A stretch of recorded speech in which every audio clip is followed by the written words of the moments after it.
much. Thank you for having me back on.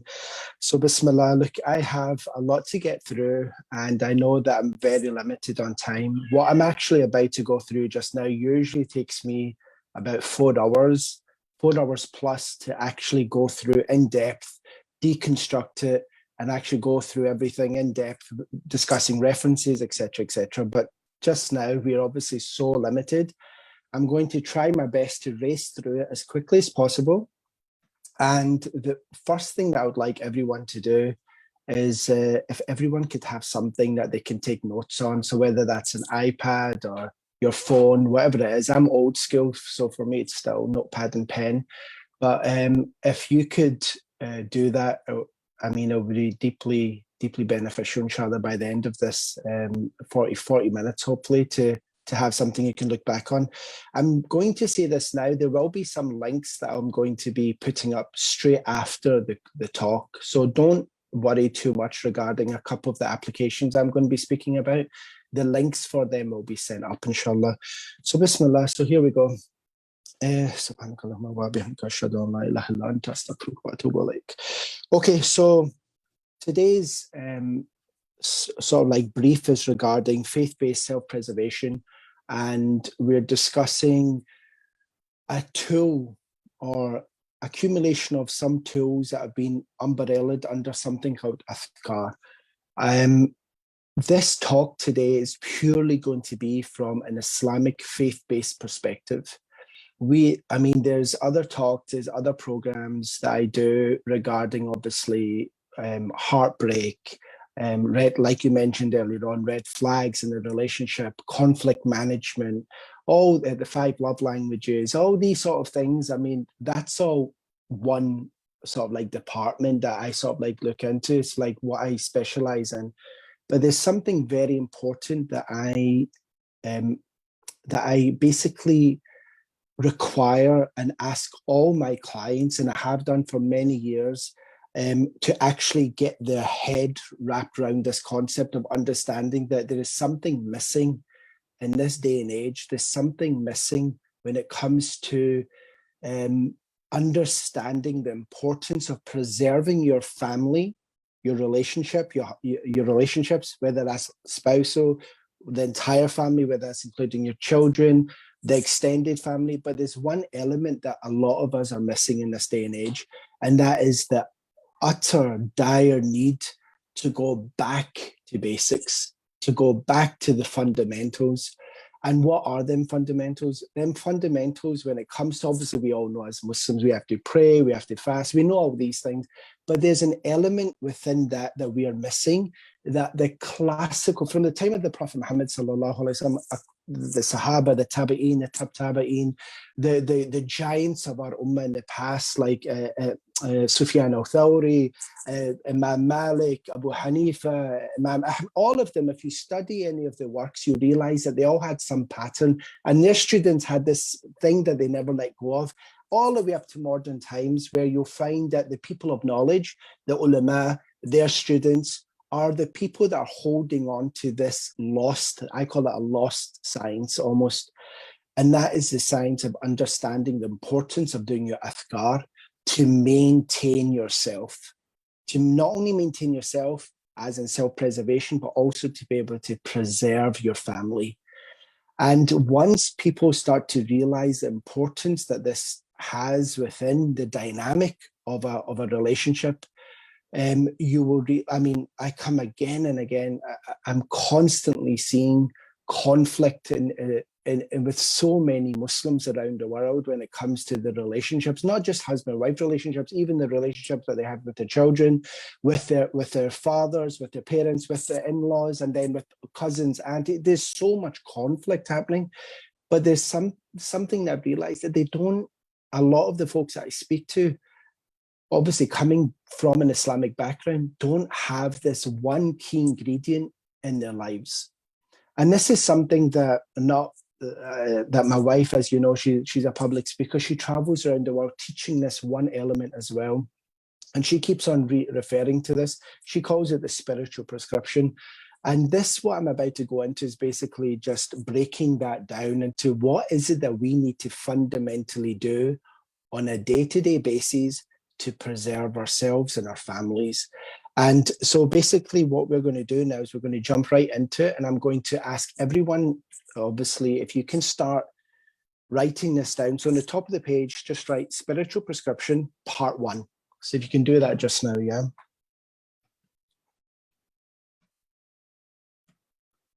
Okay, so Spiritual Prescription Part 1.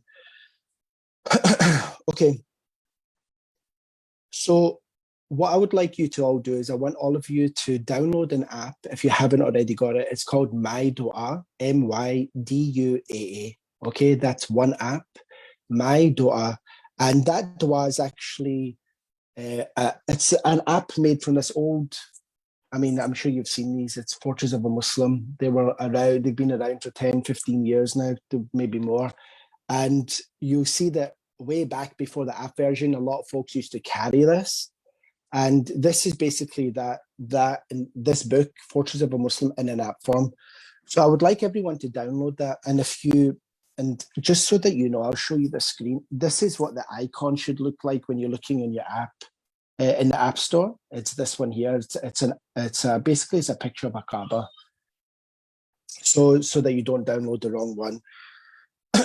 Okay, so that's the first one. And the second thing that I want you to do is download an app. I'm going to send the link for this one because this one's a little bit tricky to get hold of, but I'm going to send you the link for this one for both Android users and for the iPhone users. And this one here is called Wa Iyyaka Nasta'in, okay?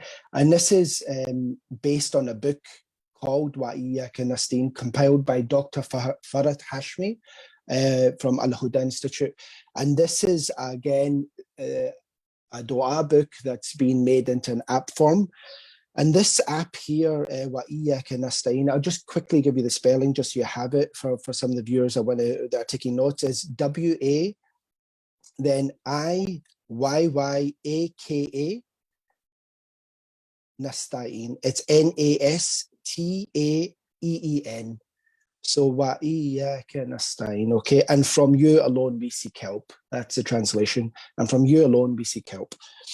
Okay, and the app, just if you are searching for it, that's what it looks like. If you can see that, that's what the app looks like. I will send this link after the talk, inshallah, on the Facebook page. So after you guys have done that, what I'd like you to do now is, once I'm going to talk through one of the apps. Both of these apps are basically, they're the same in when it comes to what it contains. But the interface of Wa Iyyaka Nasta'in is slightly more updated, and I prefer the interface of that. But there is one or two du'as that I couldn't find in My Dua that I found in the second app, and hence why I just have them both, just so I can sort of like switch from each one depending on what I need it for on what occasion. So, okay, so let's discuss My Dua app, and let me start going through this. So what I would like everyone to do now is, obviously you've written part 1, Spiritual Prescription.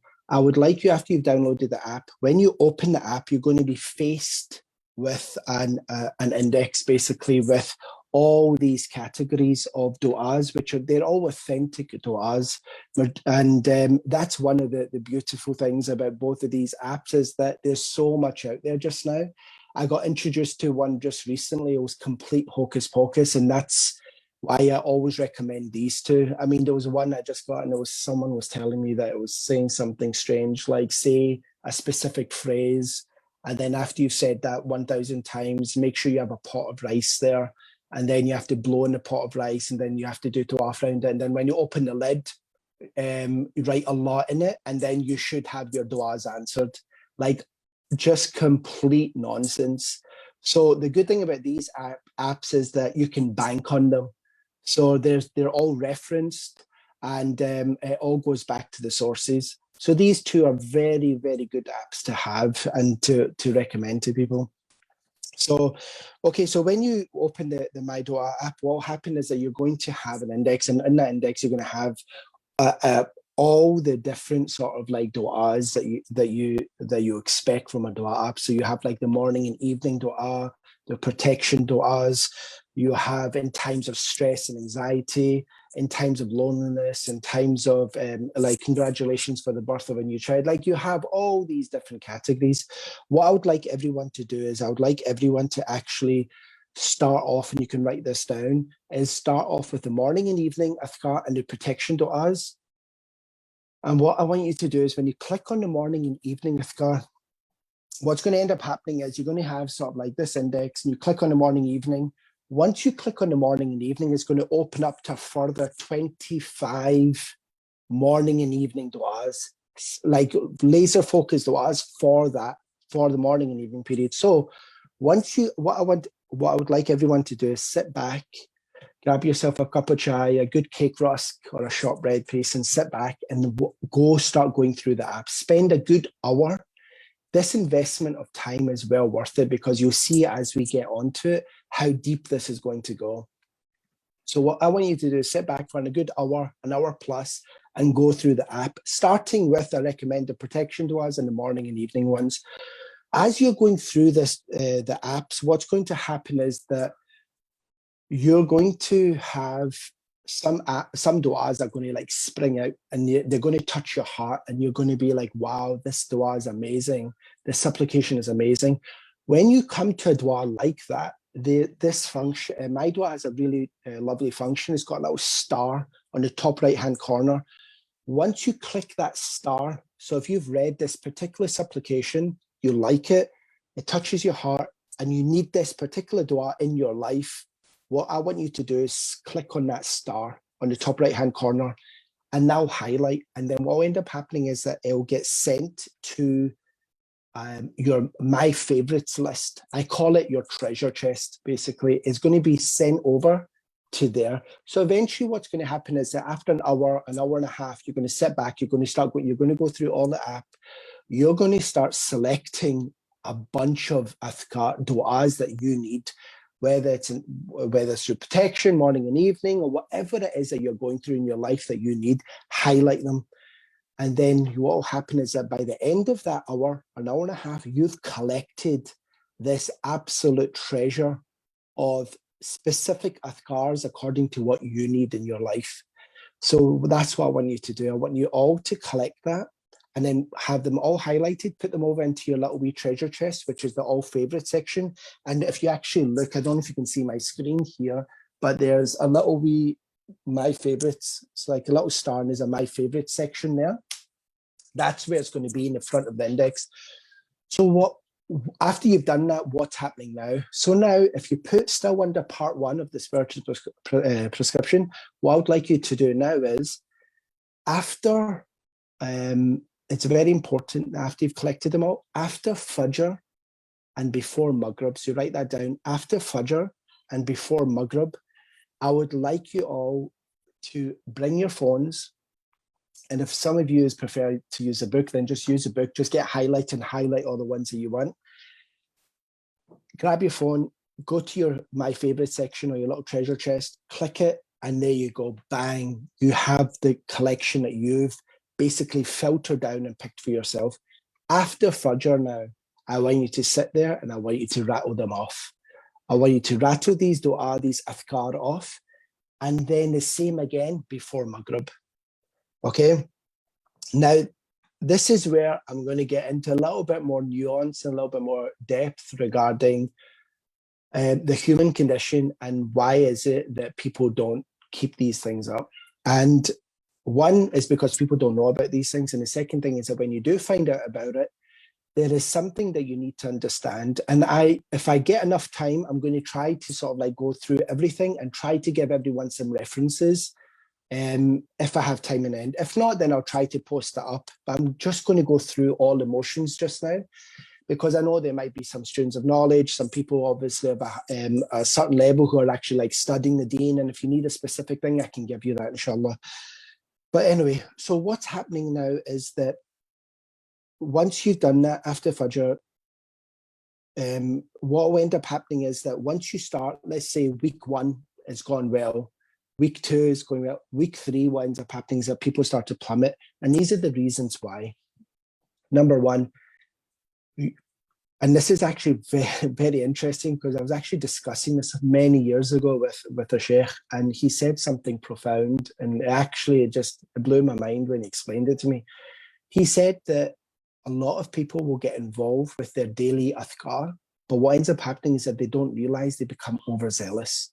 And this is something I want you all to understand, that there is something that we've all been assigned from the day that we are born to the day we die. And that's a qareen. That is a personal, you can call it a shaitan, that's been assigned to you from the day that you're born to the day you die. And his job is to take you off the path. And he knows everything about you, absolutely everything. And the thing now is that when you go back, and if you're about to introduce this amazing feature, this upgrade into your life, which is that you're going to start doing the morning and evening adhkar, and you're going to, inshallah, be regular at it, he's not going to like it. And so what ends up happening is that one of the deceptions of shaitan, and it's very interesting, is that you have to be careful in the beginning when you're highlighting the du'as, because what can end up happening is that you can be over passionate, because you can be reading some du'as within this app and you'll be like, wow, I need this right now in my life. And then you can find that again and again throughout all the different categories. So what ends up happening is by the end of you going through the entire app, you've collected 1 to 2 hours worth of adhkar. So you try doing that after Salat al-Fajr, sitting there, you understand, after Fajr, and hitting that off for 1 to 2 hours. Within a few days, you'll be like, I can't do this anymore. Why? Because it's not sustainable like that. And the best way I explain it to a lot of my colleagues and clients and friends is that I have a few friends that are free divers. And when you speak to free divers or people that do marathons, you cannot just go cold turkey and go into something like a marathon, or you can't do something and go straight into free diving. The amount of effort that's needed and training, for instance, to do free diving, the amount of stamina you need, the amount of training you need to be able to hold your breath for great lengths of time, and to be able to tackle the pressures of going down on a single breath to any great depth, and to be able to withstand that pressure on your body, that takes considerable amount of training. If someone was to do that just off the back and just say, oh, I want to try free diving, and put on a pair of fins and do that, they would literally die. That's all would happen. And the same with like the situation for marathon is that you can't just go out and say, I'm going to run a marathon. You need to build stamina, it's resistance training. You need to build this endurance. All of that, okay, is now what I need you to understand about this trick of shaitan. When you go in cold, okay, and you try to hit something off because you become overzealous, over passionate, that's what's going to happen. He's going to overburden you, overwhelm you, and you're going to then say, you know something, forget this.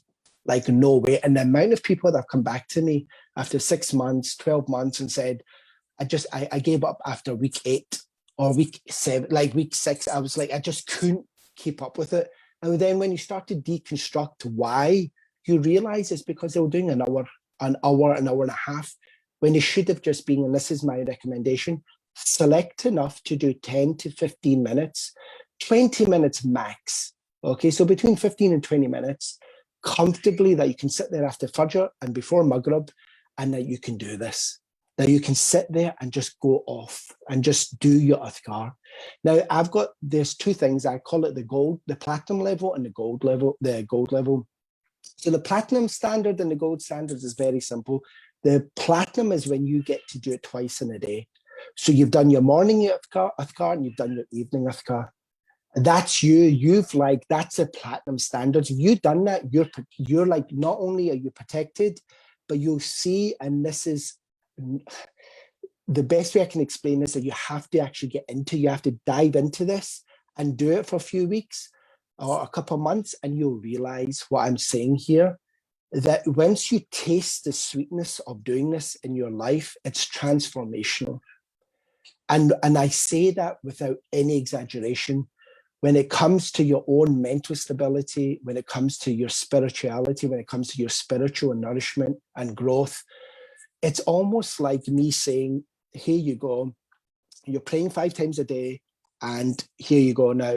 These are your high quality vitamins and minerals that I'm giving you. Like, here's your green juice, and these are high end supplements that I'm giving you. So if you were to start and you start drinking green juice and taking really high-end multivitamins and magnesium and vitamin D3 and coenzyme Q10 and all these things, what's going to happen? Your body's eventually going to become optimal, and it's going to be like you're going to be a very good physical state if you're doing your training, etc., alongside. This is what the adhkar is that internally your spiritual heart and your soul, you're feeding it. And then what ends up happening is that you start to have a really deep sense of clarity, and you have a lot of sukoon and sakina in your life, and a lot of things which will actually make you drown in life, like when a storm hits you in your life, whatever that is, whether it's a relationship issue, whether it's a financial issue, whether it's a health issue, whether it's issues with your children, whether it's issues with your career, with rizq, with provision, with all of this, once an issue comes, and they will come, this doing your morning and evening adhkar is like having a life preserver. You will not drown in your despair in this journey of life. And the way I like to explain it is that this journey towards Allah in this life is not a marathon. It's not a sprint, it's a marathon. So this journey in this life towards Allah is not a sprint, it's a marathon. And why am I saying that? It's because what I'm asking of you to do is to make sure that this becomes part and parcel of your life for the rest of your life. And when I first heard that, when a sheikh sat me down and he said to me, I want you, Qasim, to do this to the day you die, I was kind of like taken aback. I was like, what do you mean? He goes, what I want you to do is I want you to do this for the rest of your life. And I want you to start off small. So this was like maybe 15, 20 years ago. And then what ended up happening was I started off like doing it 15, 20 minutes. And then as I matured, as I was getting old, as I was having my own good times, through bad times, through tragedies, through all these situations that happened over the years, I would turn back at that time before the app, I'll turn back to this, the book version. I'll have my highlight and I'll look for something and say, okay, I'm going through this issue just now. I need to get out of this issue. I need more aid. I need Allah's counsel. What can I do? And then what I'll do is I'll start highlighting it. And then eventually, as the years went on, my regiment now from 10, 15 minutes in the morning, 10, 15 minutes at night has now become, Allahumma barak, it's become like 45 to 50 minutes in the morning, 45 to 50 minutes in the evening. And that's why I mentioned the free diving and the marathon. You need to build it up. You can't just go in cold. This is a trick from Shaitan. He will wipe you out. And you need to understand this. It won't be sustainable. It'll become overwhelming. And another trick that he used will be, let's just say you've been doing it after Fajr, before Maghrib. And let's just say that you wake up for whatever reason, you've missed Fajr. So you've missed Fajr and you get up and you're now late. So you have to obviously get ready. You have to do your missed prayer. So you're doing your qadha, you're praying Fajr late now. So you've done all that. You've done that which is a fundamental thing. You've caught up with your missed prayer. Now what's happened is you've got the day in front of you. You've got either you're going off to the gym, or you're going off to work, or you have other errands. You have to drop off the kids to school, or you have to pick up stuff from the grocery store. Whatever it is, that's it. The morning is kicked in for you. So what I say to people is, remember the gold and platinum level, the platinum is if you're doing it twice. The gold is if you can't do it in the morning for whatever the reason is, if you can't find a slot of 15, 20 minutes to do it in the morning after breakfast or whatever, then just leave it. Don't stress yourself, because that again is a trick of Shaitan to make you feel overwhelmed and overburdened, where you start whipping yourself. Literally, I've had people come on who have been self-flagellation, almost like they're like so freaked out. They're saying that I can't do this because I'm late for this and I'm running late for work and I did it for a few days and I'm just like, look, as long as you're doing it once, if you can't do it in the morning, leave it. Just wait until the evening then, before Maghrib. And it's the exact same situation with Maghrib. If you can't do it before Maghrib, just relax and do it at some point later on in the evening, whenever you get a spare 15, 20 minutes. And there will be days that you might not do it at all. Do you understand? That's totally understandable. But remember, this I want you to do for the rest of your days, for the rest of your time in this dunya. You do it. You will reap the benefits in this life, and inshallah, you'll reap the benefits in the next life. And when it comes to how transformational this is, when it comes to you as an individual, and then how it spawns into your family life, it's unbelievable. That's all I can say. It's actually unbelievable. And so, okay, so you've done that. You've highlighted everything. You've got your treasure chest. You're doing it after after Fajr and before Maghrib. And now what ends up happening is that you need to understand that a lot of the importance of doing this in this way is that you get into a habit. You make it a routine in your life. And once you've made it a routine, it's almost like neuroplasticity. It's almost like you're rewiring yourself. You're trying to sort of like keep with this habit until it becomes a well-grounded habit within you. So once you've done that now, you've done it, you've got this system in place now for yourself. It's your 15, 20 minutes. And as the weeks and the months and the years move on, you can build that up to 25, 30, 40 minutes, whatever you want. That's your time. It's between you and Allah. And it's like, obviously the prayers, I'm sure that's a completely different chapter, but that's a time for you, especially in this day and age, when everything is upside down just now, when it comes to mental health, when it comes to stability of family. From a faith-based perspective, we need to understand that this is a tool within our arsenal. Obviously, and we all know that there's a time and there's a place for going to a therapist, that there's time and a place for going to a doctor or a psychiatrist to get medication if things get to a point where there's sort of like this depression and things are getting out of hand. We understand that, and this is all part and parcel of being holistic and being open-minded when it comes to looking after yourself from an Islamic point of view.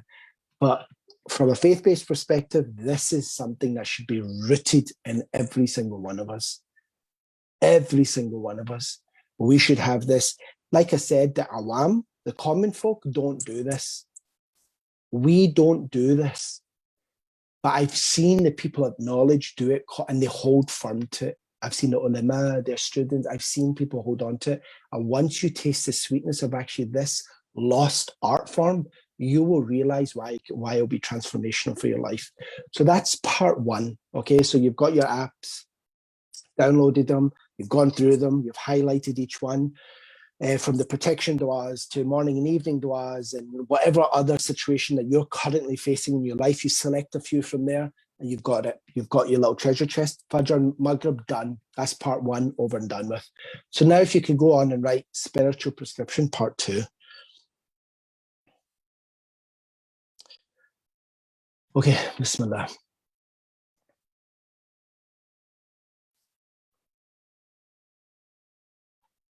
Okay, so part two now of this spiritual prescription is if you can actually put on the top of that sleep. So you can write sleep and then spiritual prescription part two.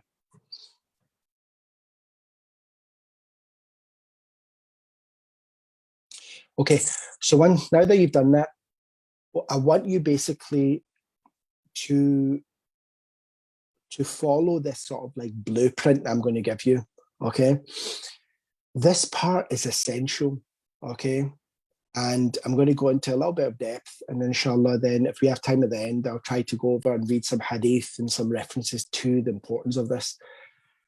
So here it goes. Before you sleep, okay, what I'd like you to do is, I would like you to do exactly what the Prophet Muhammad, peace be upon him, used to do before he would sleep, okay? And that is that he would cup his hands together like this. You know, the Sunnah way of praying is like this. You put your hands together and like your palms are facing up, yeah? He'll cup his hands together and he would recite Surah Ikhlas, Falaq and Nas, okay? He would recite Surah Ikhlas, Falaq and Nas. So if you can write that down. So it's verse 112, 113, 114. Okay, the last three. Some people call it the three goals, and the last three from the Quran, yeah. So Surah Ikhlas, Falaq and Nas. So what the Prophet, peace upon him, will do is that he'll cup his hands, he'll recite Surah Ikhlas, Falaq and Nas, and then he'll blow, whether it's like a dry spittle or blow. So it's like, okay. And then he'll start by wiping, depending on some of the narrations, he'll wipe from his face, his head, and then as much of his body as he could. He would do that set, okay? He will do that set 3 times. So let me explain that now. So you've got it, you're there at your bedside, or you're sitting on bed, and you cup your hands together and you recite Surah Ikhlas, Falaq and Nas. Then you blow in your hand, and then you wipe from your face, head, as much of your body as you can. That's 1 set.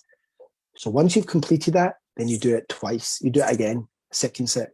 And then you do it thrice, a 3rd time. So you do it once, twice, 3 times. Okay? And this is basically you're basically protecting yourself. And let me go into a little bit of depth in explaining why. So this part of it, okay, and actually before I tell you this part, let me explain that I read a hadith regarding that when the Prophet Muhammad, peace be upon him, for whatever the noble reason it was, that he couldn't do it that night, whether it was through he was not feeling well, or whether it was through injury, or whatever, or he was fatigued, whatever the situation with whatever his noble reasons was that he couldn't do it that night, he would turn to his wife and he would ask his wife, may Allah be pleased with her, to do it on him. When I heard that, it literally floored me, because I said to myself that, wow, I said, this was something that our dear beloved messenger, peace be upon him, he would not let go of this. Like he would be doing it, he would do it on himself, but then if he couldn't, he would ask his wife to do it on him. So it got me thinking, and I was like, okay, then this is something that if he's not going to let go, I'm not going to let go. And so that's something that I need you to understand, is that why do we do this? Why was the Prophet Muhammad, peace be upon him, doing this? Why did he do this regimen? Why was he doing that? It's because Surah Ikhlas, Falaq and Nas, and as we know, especially with Falaq and Nas, these two verses that were revealed are extremely powerful when it comes to protecting the individual from ayn, hasad, and from the darker elements or darker forces, or the people that are involved, let me put it this way, the people that are involved with the dark arts.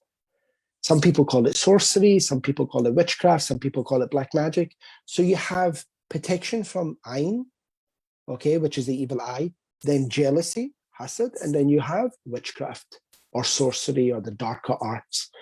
So he would protect himself by doing this on himself every night. So this is the reason that I want all of you to write this down in this formula, because I've come across many people who say, oh, I do Surah Ikhlas, Falaq and Nas, and I'll do it 10 times, or I'll do it this amount of times, I'll do this. And then some people just say, I just do it once. But I want you to know, like, the sunnah is to do it 3 times. And there was a reason, a divine, a prophetic wisdom in why he used to do it 3 times. And obviously I'm not a scholar, so it's best maybe the ulama, if we want to research more, they can explain to you why. But all I can say is, like, let's just stick to what he did. Do you understand? So this is what he did, and he would protect himself. And now on that note, okay, I want you to understand something, that for anyone out there that's a parent, okay, it's very, very important, okay, that you, inshallah, implement this with your children as well from a young age. And I'm going to say this, and I'm going to be very frank about it. Over the last maybe 15, 20 years, I have seen families that have been doing this to their children from birth. And Yani, I can't explain, it's ajib. It's ajib. But you see these children getting older, going to secondary school, high school, getting into college or university, and there's something different about them. There's just something different about children that have had it done from a young age.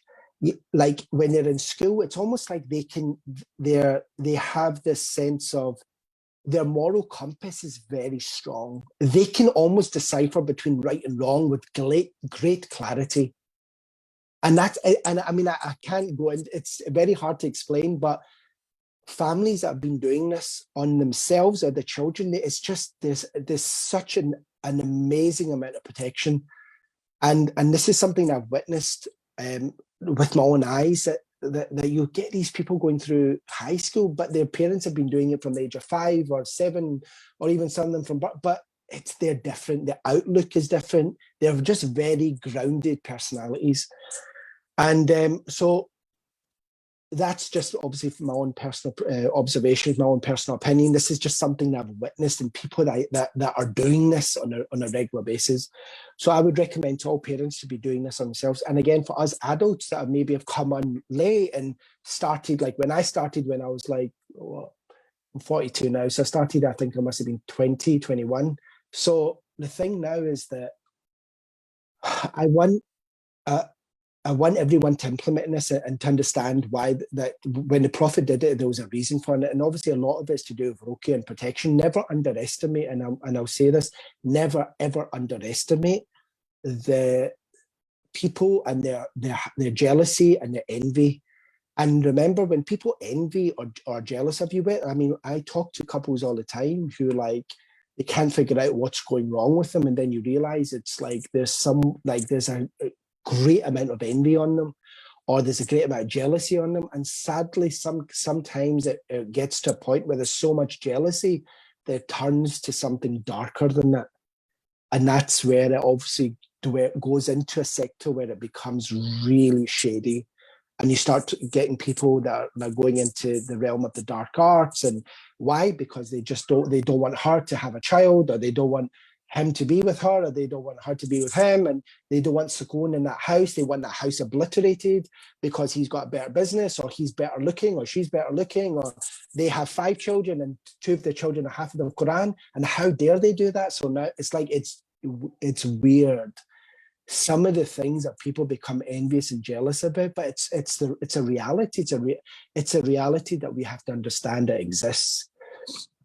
So this is a beautiful sunnah to implement within yourself. So now part 2 under sleep, we've done that. So Surah Ikhlas, Falaq and Nas, do what the Prophet peace upon him used to do, wipe over yourself. Now under that, so part B of part 2 is I want everyone to recite Ayatul Kursi. Okay, so please recite Ayatul Kursi, and then yeah. So I'm going to explain why. Okay, so look, Ayatul Kursi now is very important, and a lot of people underestimate it, and a lot of people you need to have a fine balance and understand the reality of Ayatul Kursi. But all I can say is that if you get into a habit of reciting Ayatul Kursi as well before you sleep, it's a great protection. And what is that protection from? There's a couple of things that I've read that if you recite Ayatul Kursi, as a believer, if you recite Ayatul Kursi before you sleep, not only are you protected from this sort of like evilness and darkness, also for a believer, by the time you've ended reciting Ayatul Kursi before you sleep, a guardian angel, I've heard in some narration 1 guardian, and another narration I've heard 2 guardian angels, are sent down literally as soon as you finish reciting Ayatul Kursi, a couple of guardian angels are sent down to stand over you and protect you throughout the night. And to protect you from what? That's the thing. And this is going to lead me on to this. This is purely from our faith-based, as Muslims, our faith-based perspective.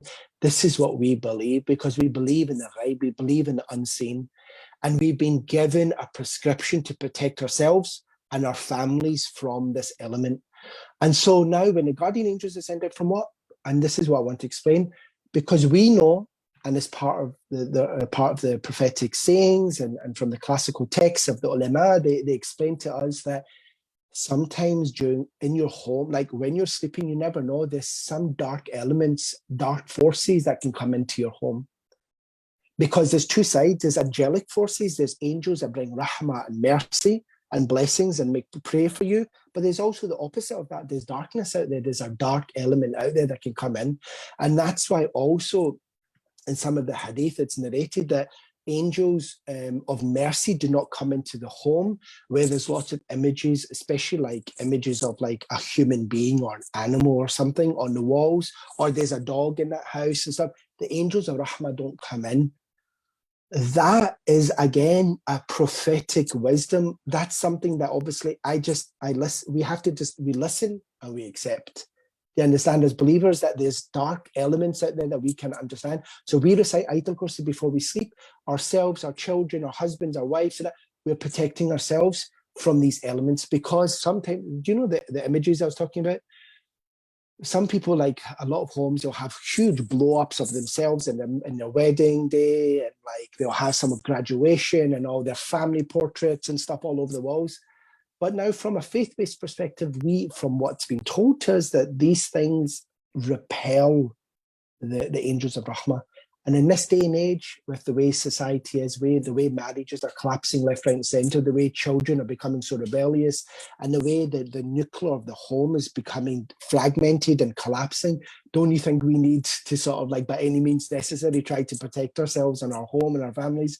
So this is a small thing that the Prophet, peace upon him, commented about regarding that. It's a long hadith, but basically he acknowledged that this is right, that there's a guardian angel that comes down and protects you. So that's something I want you to add into your arsenal, okay, so before you sleep. So Surah Ikhlas, Falaq and Nas, 3 sets of 3, then Ayatul Kursi, and then the last 2 things I would like you to do is I would like you to recite the last 2 verses of Surah Baqarah. That's verse 285 and 286. Surah Baqarah, verse 285 to 86. Why? And obviously, there's hadith about this and stuff, but I'll just paraphrase it. It's just basically the Prophet, peace upon him, said that anyone that recites these 2 ayah, it'll be enough. Like, it's enough for them because of the magnet, the weight, the heavy weight of these 2 surahs in protecting you. So here you go now. Part 2, we have that's done for spiritual prescription, part 2. So just a quick recap. All of this together, the Surah Ikhlas, Falaq and Nas, the Ayatul Kursi, and the last 2 verses of Surah Baqarah, I've timed myself. It should take you anywhere between 4 and 6 minutes, depending on your pace. You understand? And this is something that's very important that you implement in your life. And I'm telling you again and again, husbands and wives, when it comes to relationships, this is like what we say in Urdu, the bunyad. Like, this is a foundation.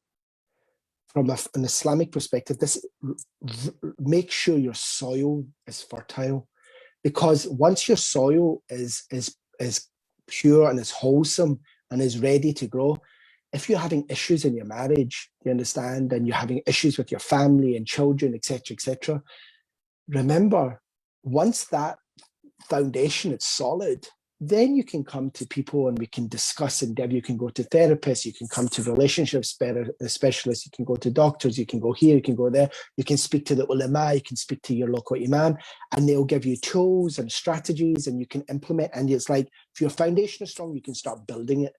But if your foundation is daif, it's weak, and there's nothing there, it's almost like sinking sand, like quicksand, sorry, nothing's going to last. Do you understand? And this is the barakah of getting this lost science, which the classical, can you imagine? I mean, I said this in the beginning, people like Imam Barbahari, Imam Sufyan al-Thawri, Ibn Jawzi, all these, if you read their works, you realize that somewhere along the line in their biographies, you'll realize that they all used to do this, and this was something they never let go of. They never let go of these things, and there was so much barakah in their lives. And this is something that I've seen again and again with people in modern day that stick to this, that yes, they're going to go through hardship in life. Yes, they're going to have the trials and their tests in life, but they won't drown. That's the difference, is that there's this barakah and protection. It's like an added layer. And the way I described it earlier on, it's like this life preserver. You have this life preserver. So when you're out in the middle of that storm, in that ocean of life, you're not going to drown. You understand? Because then you have the foresight, you have the help, you have the network, you have the barakah to be able to go and approach a doctor, approach someone. You have this insight, this self-love, this well-grounded sort of like understanding of yourself, and you'll be able to go and do positive stuff to empower yourself with the right tools that you need to get out of that storm. But you need that life preserver, which is the barakah of the daily adhkar. So quickly, I don't know how are we getting on with time, sister? I think I've gone slightly over, but I've got one part left. I think we might wrap it up soon, and then if they've got Q&A and if they've got questions. Excellent. Let me quickly finish on part 3 then. So part 3, everyone, of the spiritual prescription, if you can write this down, is that I would like everyone, and let's quickly do this. I would like everyone, I know we have, obviously, after our daily prayer, we say Subhanallah, Alhamdulillah, Allahu Akbar. We do all these things after our daily salah. We have this little wee regiment that we should be doing. But I want to introduce 2 new things into your life, which is going to be, again, part of the package is going to be transformational. I want everyone to add astaghfirullah. Basically, I need you to add astaghfirullah. You can spell it. Don't ask me to spell it. Just write in wherever. I need everyone to increase in asking Allah for forgiveness. So astaghfirullah. And I'm telling you, I don't know if I'm going to have time to give you the references, but if it's been told to us that any believer, any hardship that they're finding in their life, whatever closed doors they're having in their life, whatever masibah, fitna, trials, tribulations, whatever, even if something's just difficult for them, whether it's in finding a spouse, whether it's in their marriage, whether it's in conceiving, whether it's in your rizq, your provision, when it comes to your career and supporting your family, or whatever the situation is, whatever hardship you're going through in your life, any believer that increases in saying astaghfirullah, oh Allah, I ask you for forgiveness, and asking Allah constantly for forgiveness, Allah Jalla wala, in the way you can't even fathom, this is what absolutely blows my mind, you can't fathom the way Allah opens these doors for you. You can't understand. It's like things will start to happen for you in your life.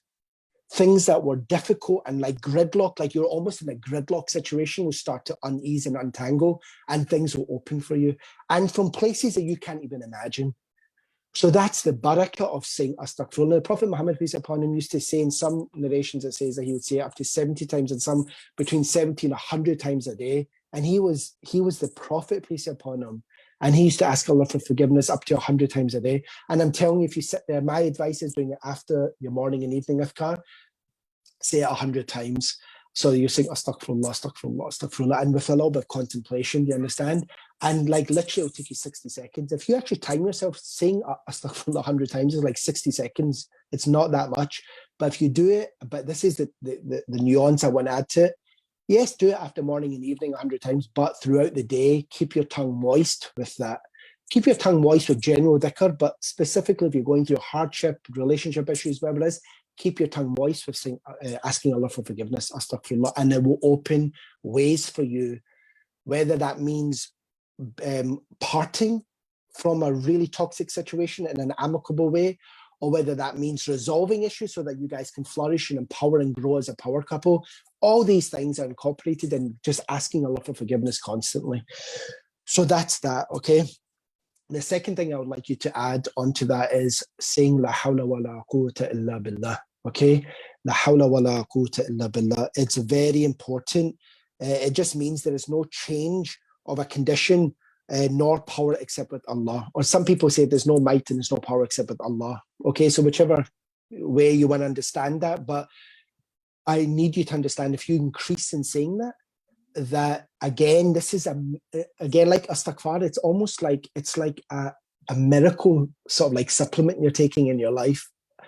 And this is why I'm saying now, la hawla wa la quwwata illa billah, include that into your daily adhkar. Why? Because it as has been stated, la hawla wa la quwwata illa billah is like a statement from the statements of paradise. It's like a blessed statement. And then in some narrations, it's been said that, and this blew my mind when I heard it, that a believer that says la hawla wa la quwwata illa billah in abundance, or in a fashion where it's a lot, what ends up happening is that believer will be relieved from 99 ailments, the least of which is stress and anxiety.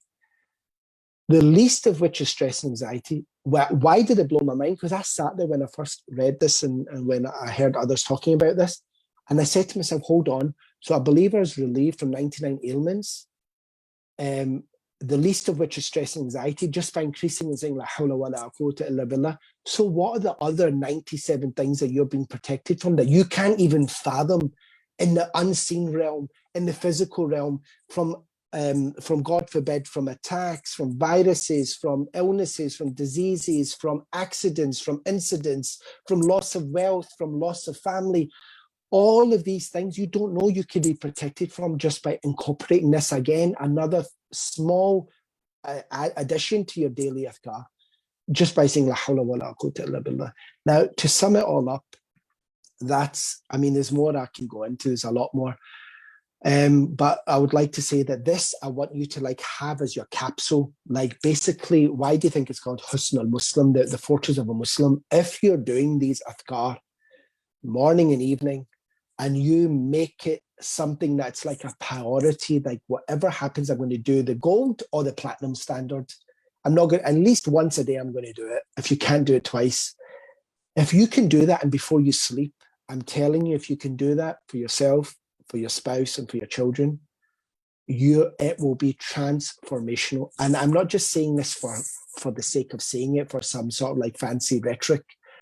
My wife has spoke to thousands of people around the world, and whenever she speaks about this or talks about this, the reviving this element of adhkar, and whenever I speak to clients all over the world, and I recommend, especially from a faith-based perspective, I introduce this element into their life, things do change, things do happen. It's about yaqeen, it's about having tawakkul in Allah Jalla wala, it's having trust and being able to know that Allah's got my back.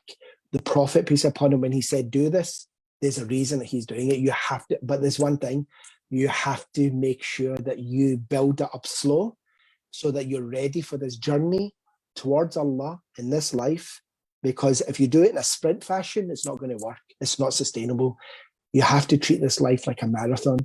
You have to do it daraja, step by step, and just stick to it.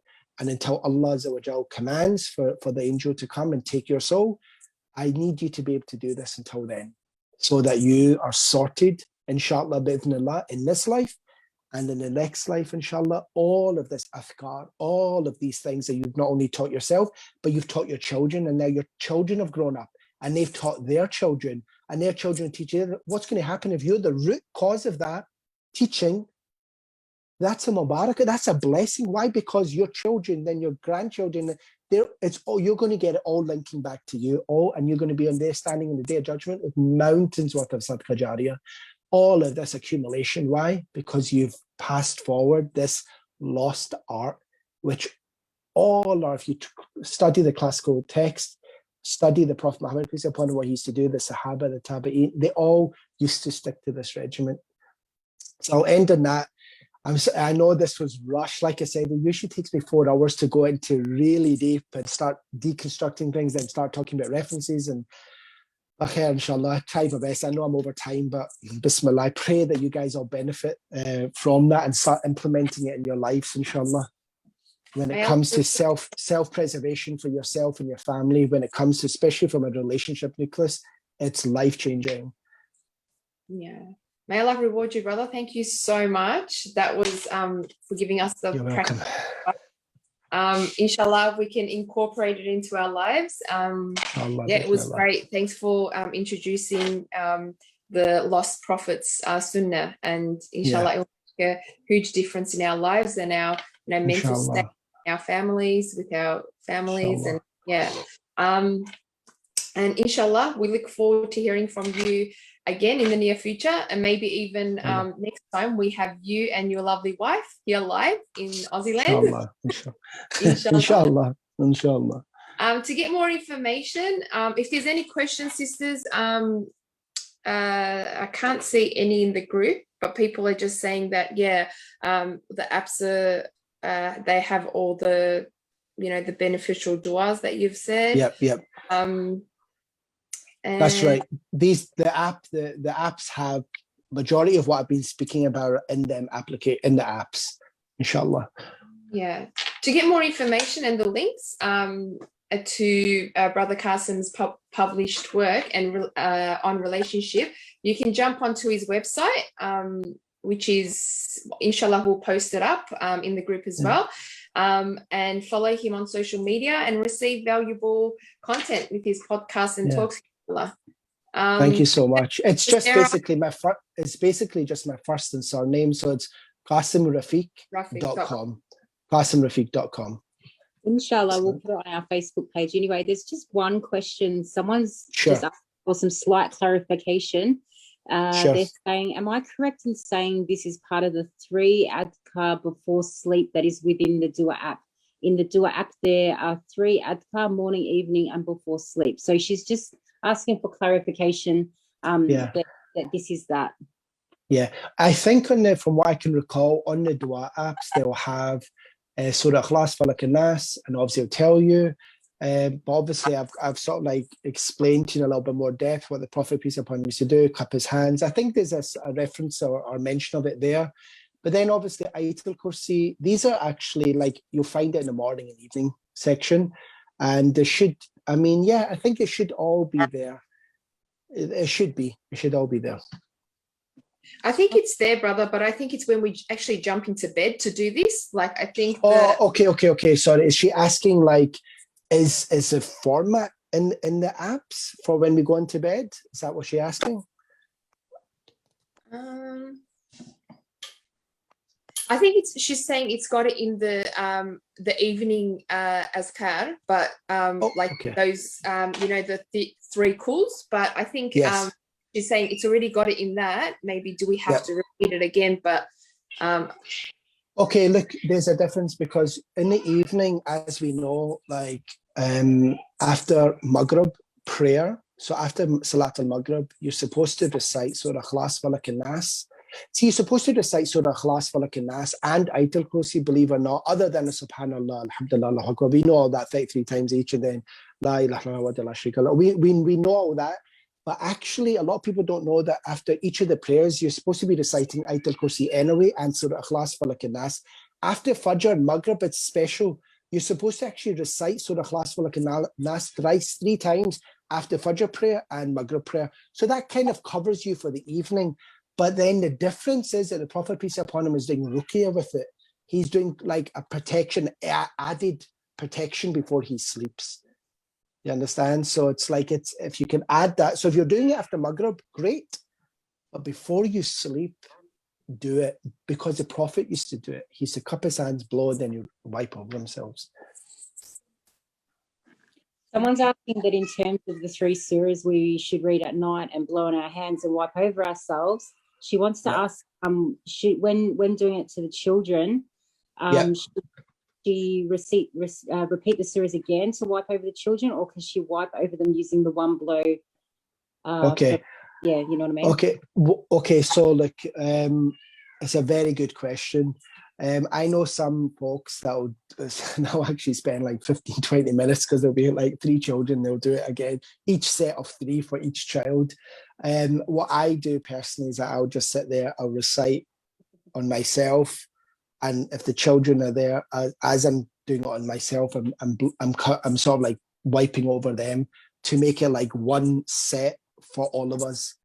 And I don't know if that's the correct way or not, if we should be doing it individually. Like I said, I'm not a scholar, but from what I do, I basically have my kids there, and I've been doing this. Well, they're old teenagers now. They're actually doing it themselves. But back then, when I would do it on them, I would cup my hands together, recite Surah Ikhlas, Falak and Nas, wipe over myself, and then over the children, and then go to set 2. Do it, and then wipe over the children, and then set 3, and then recite Ayatul Kursi so that the kids can hear, and then blow over them and blow over myself, and then the last 2 verses of Surah Baqarah just recite aloud with them. So that's what I used to do. Obviously, if you want to research or you want to speak to an imam or a person of knowledge, inshallah, and find out is it better to actually do it for each one of the children, their own thing, that's entirely up to you. But I know a lot of people that do it, and they usually use the format that I'm doing, which is just one, and then they do it with the children at the same time. But barely Allah knows best. Alhamdulillah. Someone's asking, when's your book coming to Australia? 7 Life Lessons on the Myths of Marriage actually was published back in 2016. And so it's available on Amazon. Actually, I've heard this.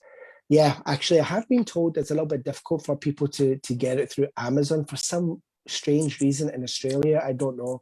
let me actually look into that and see if I can touch base with Amazon. Obviously, my book is available through my website, but that's just linked to Amazon anyway. And let me see if I can work on that, because I'm also trying to work on sorting out an Audible version for the first edition. And inshallah, hopefully in the next period of time, please keep me in your du'as. Allah puts barakah into my time. I'm working slowly, step by step on my second edition as well. But yes, I'll try my best to figure out what's happening with the Australia situation. But I will try to find out, and I'll let one of the sisters at the team know, and they can maybe update their page at some point so that the sisters know and the brothers can find out when they're coming out. Alhamdulillah. All right, no worries. Jazakallah khair. We'll let you go. Thank you so much. Thank you so much. Thank you so much. I pray you all benefited, inshallah. Please keep me and my family in your dua. Subhanakallahumma wa bihamdika ashhadu an la ilaha illa ant astaghfiruka wa atubu ilayk.